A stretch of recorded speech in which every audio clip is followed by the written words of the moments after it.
भैया मुझे आपका फोन मिल सकता है क्या? मुझे एक जरूरी फोन करना है प्लीज। हाँ देंगे, लेकिन एक कॉल का 50 रुपया लेंगे मैडम। अच्छा ठीक है, आप दीजिए। ये हुई ना, लीजिए। नाहर जी को फोन करती हूँ। अगर नाहर जी ने फोन नहीं उठाया तो एक काम करती हूँ, घर के लैंडलाइन पर फोन करती हूँ।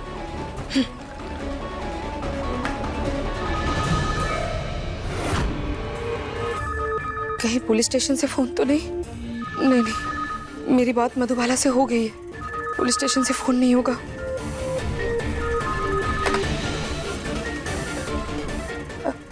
हेलो मम्मी जी, मैं रूही बोल रही हूँ। रोहित तुम लैंडलाइन पे क्यों फोन कर रही हो? वो मम्मी जी, वो मुझे ये कहना है कि मैं यहाँ पर किसी सुनसान जगह पर फंसी हुई हूँ। पर रोहित तुम वहाँ गई क्यों? बिना सबूत मम्मी जी मेरी बातों पर यकीन नहीं करेंगी। मैं उन्हें अभी कुछ नहीं बता सकती। वो मम्मी जी, मैं घर आकर आपको सब बताती हूँ। फिलहाल मुझे बस ये बताइए कि नाहर जी घर पर हैं क्या? वो मुझे नहीं पता कि मैं कहाँ हूँ, और ये कोई ऑटो, कोई बस स्टॉप यहाँ आसपास मुझे कुछ भी नहीं दिख रहा है। नहीं अभी तो नहीं, लेकिन हाँ नाहर आता ही होगा। अच्छा ठीक है मम्मी जी, आप मुझे ये बताइए कि नाहर जी के अलावा समर भैया, रोमिल जीजू या कोई भी घर पर है जिसे आप मेरी मदद के लिए यहाँ पर भेज सकती हैं? मैं पुराने किले के पीछे जो सुनसान गली है ना, वहाँ पर। हेलो मम्मी जी, आप माँ जी, ये क्या किया आपने? रूही शायद कोई मुसीबत में है। सोनी, अगर रूही घर वापस आई तो तुम्हारा समर मुसीबत में पड़ जाएगा। अरे जरा सोचो, तुम जो करने की सोच रही हो, रूही अगर वापस आई तो क्या तुम वो कर पाओगी?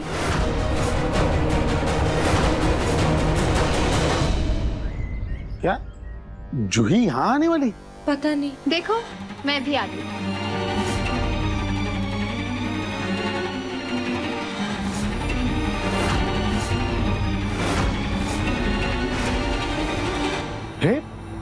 जूही बेटा, खुश रहो बेटा। कैसी है तू बेटा? मैं ठीक हूँ दादू। जूही, ये बैग, मुझे लगा कि तू हमसे मिलने आई है। तेरा यहाँ रुकने का प्लान है क्या? क्यों भैया, मैं कुछ दिन यहाँ नहीं रुक सकती क्या? अरे कैसी बातें कर रही हो बेटा, ये तुम्हारा ही घर है, जब मर्जी आ जाओ। लेकिन बेटा, जब शादीशुदा लड़कियां अचानक से मायके आ जाती हैं बिना कुछ बताए, वो भी सामान लेके, तो घर वालों को चिंता होना स्वाभाविक है ना? इसलिए पिंकू ने पूछा। वैसे घर पे सबको बता के तो आई है ना? वैसे दादू दादी कहाँ है? कहीं दिखाई नहीं दे रही है। अरे बेटा, वो तुम्हारे दादी के भाई का एक्सीडेंट हो गया है, इसलिए कुछ दिनों के लिए दादी वहां गई है। लेकिन अभी चिंता की बात नहीं है, सब कुछ ठीक है, कुछ दिनों में आ जाएंगी। दादू वो मैं थोड़ा कमरे में जाना चाहती हूँ आराम करने, थोड़ा थक गई हूँ मैं आप सबसे शाम को बात करूंगी। ठीक है बेटा।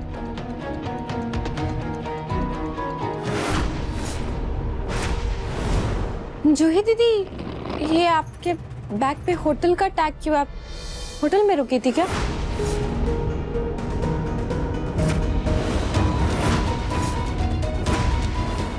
नहीं भाभी, ये वो पुराना टैग है, पहले गई थी तब। जी बेटा, सच सच बताओ, तुम्हारे घर पे सब कुछ ठीक है ना? मतलब कुछ घबराने वाली तो बात नहीं है ना?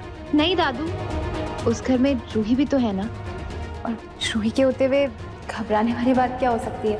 ऐसा कुछ भी नहीं है। वैसे जूही दीदी, वो रूही दीदी से याद आया, रूही दीदी का फोन आया था, आपके बारे में पूछ रही थी। अब अच्छा, अब मैं उसे कॉल ट्राई करती हूँ एक बार।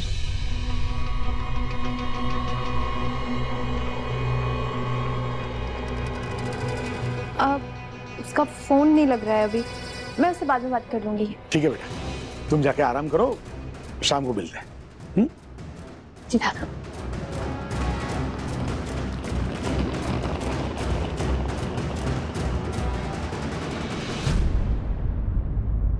दादू पानी। थैंक यू बेटा।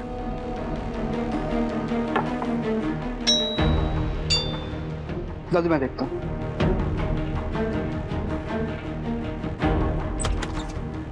जी बोलिए। मिसेस जूही गोइंका के लिए पार्सल है। मिसेस रूही गोइंका की तरफ से। जूही आ रही है वहाँ। जूही, जूही तेरा पार्सल आया है। हे भगवान, ये तो मैंने सोचा ही नहीं। देखो, रूही इस घर में वापस आ नहीं सकती, नाहर भी नहीं। रतन भी कुछ काम से बाहर गया हुआ है, वो शाम तक नहीं लौटेगा। यही सही मौका है अपने काम को अंजाम देने का।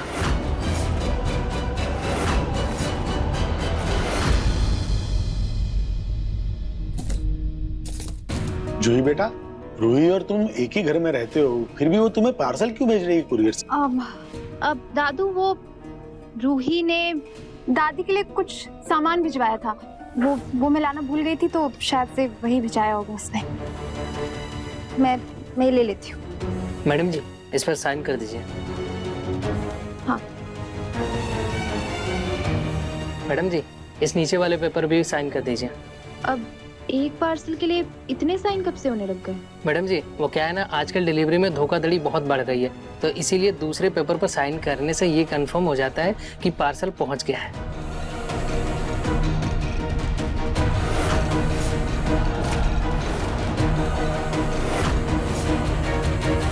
अरे पलक बेटा। हेलो।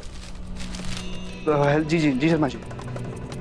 बेटा मैं थोड़ा बाहर जा रहा हूँ, कुछ सामान लाना हो तो बता देना। नहीं दादू, अभी तो घर पे सब कुछ है, किसी चीज की जरूरत नहीं है। ठीक है बेटा।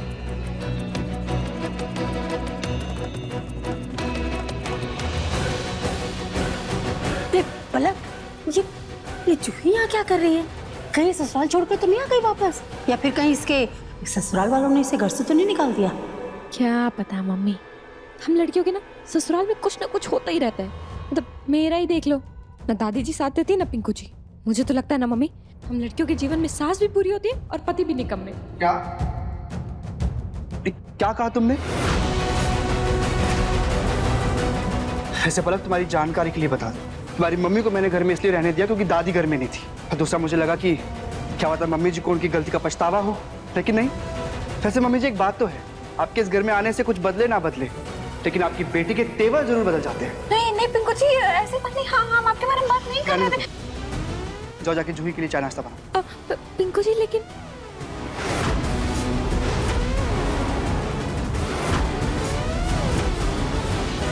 पिंकू जी, भगवान, मेरे मुंह से भी ये बात नहीं निकलनी थी।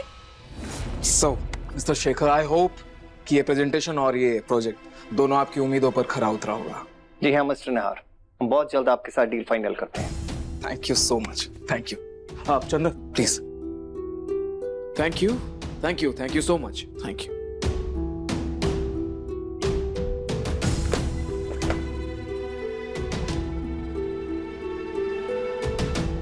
रोहित के इतने सारे मिस्ड कॉल्स, क्या बात हो गई? एक सेकंड कॉल कर लेता हूँ।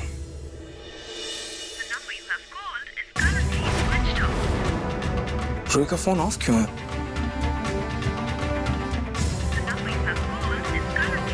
रोहित का फोन क्यों ऑफ है? कोई प्रॉब्लम तो नहीं हुई?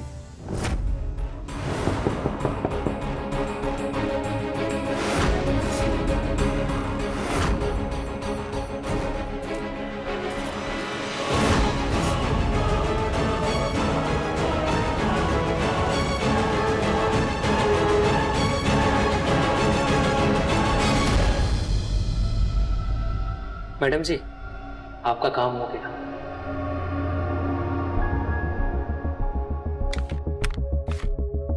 तुम्हें तुम्हारे पैसे अकाउंट में मिल जाएंगे। Thank you. सोनी, प्लान का पहला पड़ाव तो पार हो गया है, अब दूसरे पड़ाव की तैयारी शुरू कर दो तुम। माँ जी, अगर रूही नाहर समय से आ गए तो? अरे उनकी चिंता तुम मत करो, वो मैं संभाल लूंगी। फिलहाल हमारे लिए बस समर जरूरी है। काश हमारे पास समर की बेगुनाही का कोई सबूत होता। अरे अगर कोई सबूत होता तो ना हमें ये कदम उठाना पड़ता, ना इतने मजबूर होते हम इनके सामने। उल्टा धक्के मार के उन लोगों को जेल भिजवा देते। पर अब समर के लिए यही बेहतर है, यही उसे जेल जाने से बचा सकता है। देखिए मन सुंदर के लेटेस्ट एपिसोड्स कभी भी कहीं भी। अभी सब्सक्राइब करें दंगल प्ले ऐप। अपने पसंदीदा शो के फुल एपिसोड देखने के लिए अभी डाउनलोड करें दंगल प्ले ऐप।